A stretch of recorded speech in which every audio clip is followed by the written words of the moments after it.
Hi, my name is Courtney, and I'm a fifth-year psychology, neuroscience, and behavior student here at McMaster.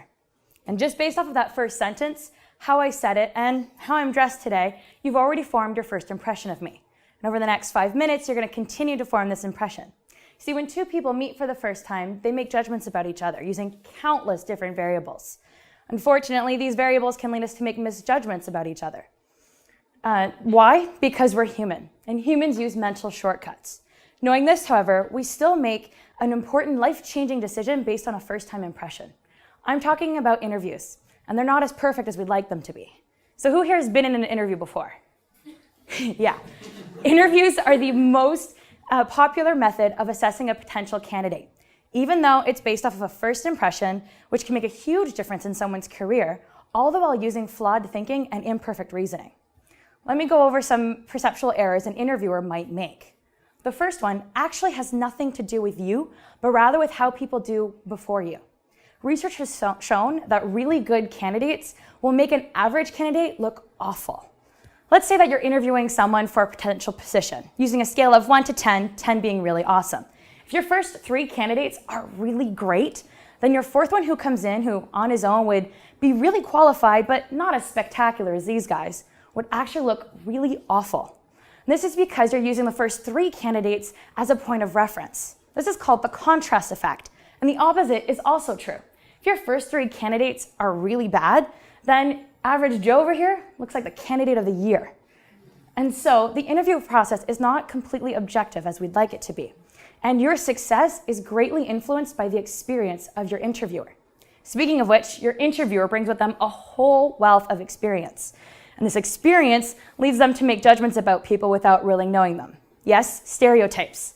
However, they don't use a stereotype to make judgments about people based on where they think they belong, but they compare the candidate to the ideal employee.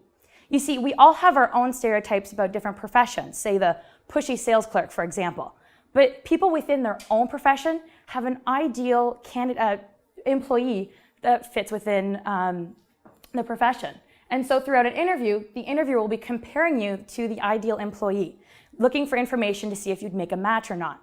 Unfortunately, this can lead to very closed-minded thinking and cause the interviewer to overlook a qualified candidate just because they don't look or behave like people in the field. And sometimes, the stereotype that they're comparing you to is actually themselves. Researchers will rate people much higher if they think that they have something similar to them. This is called the similar to me effect. And it's pretty intuitive to think that you like people more if they share the same attitudes, behaviors, and beliefs as you. Unfortunately, this can distort your perception of them. And so if an interviewer sees themselves reflected in a candidate, then they may actually rate that candidate much higher. And so somebody who wouldn't have gotten the job based off of qualifications alone will actually be successful just because they like the same sports team or they share the same political view. I should note that the opposite is also true, and if you have an opposing belief or opinion, this could hurt you in the long run.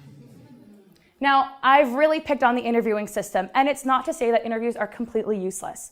There's actually a lot of research out there that shows that interviews can accurately predict the success of a candidate once they've been hired. So since you're all going to do interviews anyways, let's see how you can use these flaws to your advantage. First, get in there early. If you're going to be an amazing candidate, then be the amazing candidate the interviewer is comparing to everyone else throughout the day. 2, dress to impress.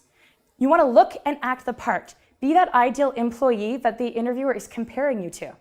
And finally, find something in common. Use your surroundings. What around you can you find that your interviewer also likes? Just make sure not to lie. That's not going to end well.